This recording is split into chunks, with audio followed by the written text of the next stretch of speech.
कभी सोचा है, जब हर कोई बोले मैं ना भी करूं, तो क्या फर्क पड़ेगा? तो असल में सबसे बड़ा फर्क वहीं से शुरू होता है। एक बार एक स्कूल में टीचर ने बच्चों से कहा, आज कोई होमवर्क नहीं, पर अगर तुम करना चाहो तो कर सकते हो। और क्या हुआ? 25 बच्चों में से 24 ने नहीं किया, और जो एक बच्चा करता था वो भी अगली बार सोचता है, सब नहीं कर रहे, मैं क्यों करूं? अब सोचिए, यही चीज अगर स्कूल से निकलकर समाज में आ जाए तो क्या होगा? यही सवाल एक छोटे से गांव में भी उठता है, जहां एक सादा सा राजा, एक मंदिर और एक कटोरी दूध की मांग पूरे गांव के सिद्धांत और सोच को नंगा कर देती है। आज की कहानी मजेदार है, लेकिन उसका झटका अंदर तक जाएगा, क्योंकि ये कहानी है हर उस इंसान की जो सोचता है, मुझे क्या मिलेगा इस कहानी में? एक साधारण गांव लेकिन बहुत चालाक लोग, एक राजा जो बिना कुछ बोले पूरी सच्चाई जान जाता है, और एक खाली घड़ा जो पूरे गांव की सोच का आईना बन जाता है। ये कहानी किसी एक आदमी की नहीं, ये हम सब की है।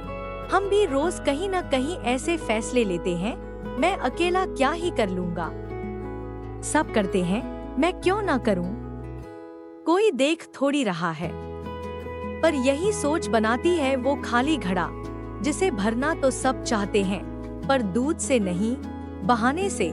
आज की कहानी है खाली कटोरी का राज, जहां एक कटोरी दूध नहीं लाने से पूरा समाज अपने असली रंग में सामने आ जाता है।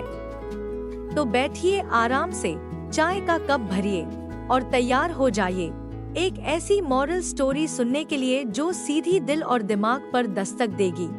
क्योंकि जब समाज एक घड़ा बन जाता है तो उसमें क्या भरा जाएगा, ये हम सब मिलकर तय करते हैं। बहुत समय पहले की बात है, भारत के एक सुदूर इलाके में बसा था एक खूबसूरत सा गांव, रामपुर। चारों तरफ हरियाली, बीच में एक पुराना सा मंदिर, और मंदिर के सामने एक बहुत बड़ा बनियान का पेड़, जिसकी छांव में गांव की सबसे बड़ी पंचायत बैठती थी। रामपुर भले ही छोटा गांव था, पर वहां की आबादी बहुत समझदार मानी जाती थी। वहां के लोग मेहनती थे, खेती में निपुण थे, और सबसे बड़ी बात, अपने आप को बहुत चालाक समझते थे। इस गांव का राजा था राजा चंद्रसेन। वो ना तो बहुत अमीर था और ना ही दिखावे का शौकीन, पर उसकी सोच बड़ी थी। वो चाहता था कि लोग सिर्फ आदेशों से नहीं, सीख से बदलें। राजा चंद्रसेन को हमेशा लगता था कि लोग केवल वही करते हैं जो उनके लिए फायदेमंद हो। समाज के लिए सोचने वाले लोग कम होते जा रहे हैं। उसे एक दिन अपनी प्रजा की असली मानसिकता को परखने का तरीका मिल गया। उसने एक प्रयोग सोचा। एक दिन राजा ने ऐलान किया, कल मंदिर के सामने एक बड़ा घड़ा रखा जाएगा और हर घर से सिर्फ एक कटोरी दूध डालनी है, बिना किसी पहरे के, बिना किसी गिनती के। ये दूध मंदिर के रसोई में जरूरतमंदों के लिए उपयोग किया जाएगा। पूरा गांव हैरान था और खुश भी। अरे वाह, बस एक कटोरी दूध देना है। इतनी छोटी सी बात के लिए राजा खुद क्यों आदेश दे रहा है, कोई देखेगा भी नहीं। हर घर में यही चर्चा थी, पर हर घर में एक और बात भी कही जा रही थी। अगर मैं एक कटोरी पानी डाल दूं तो क्या फर्क पड़ेगा?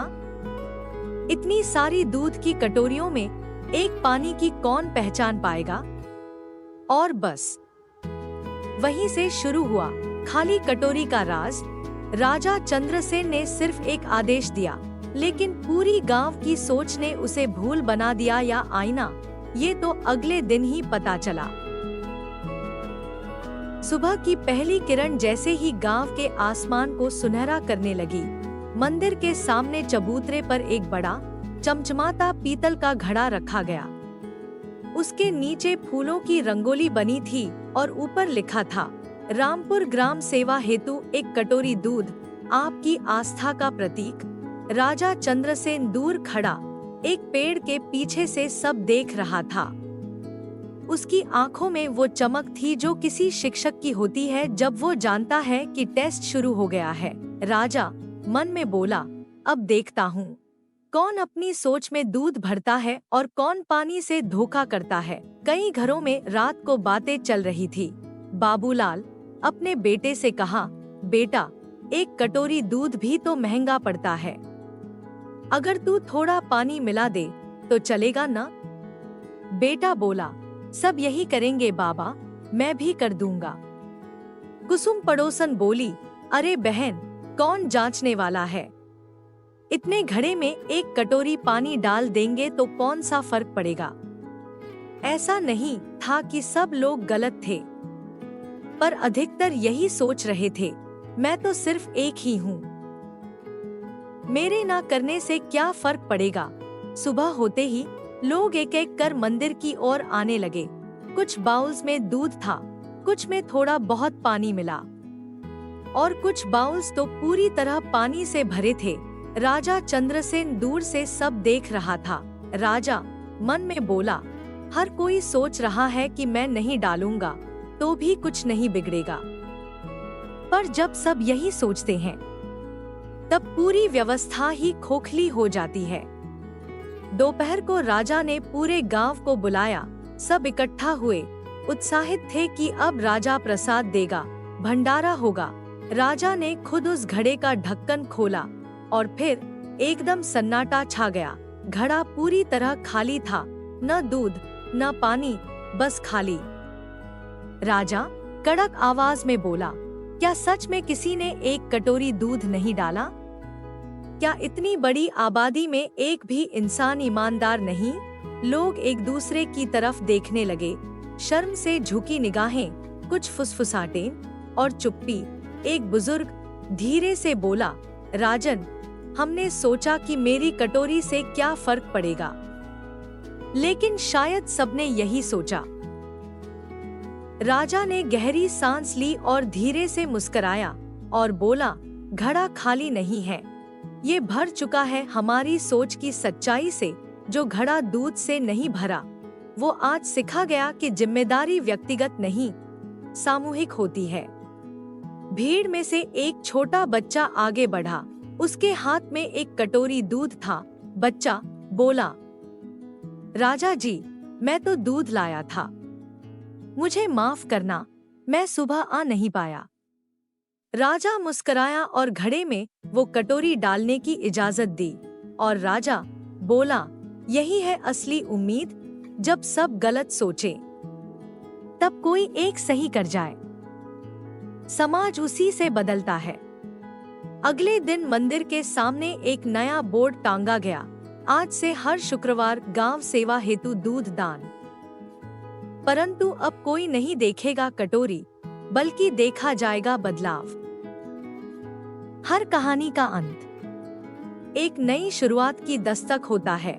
आज हमने सीखा कि जब हर कोई सोचता है, मेरे ना करने से क्या फर्क पड़ेगा, तो असल में पूरा समाज उस फर्क से भर जाता है।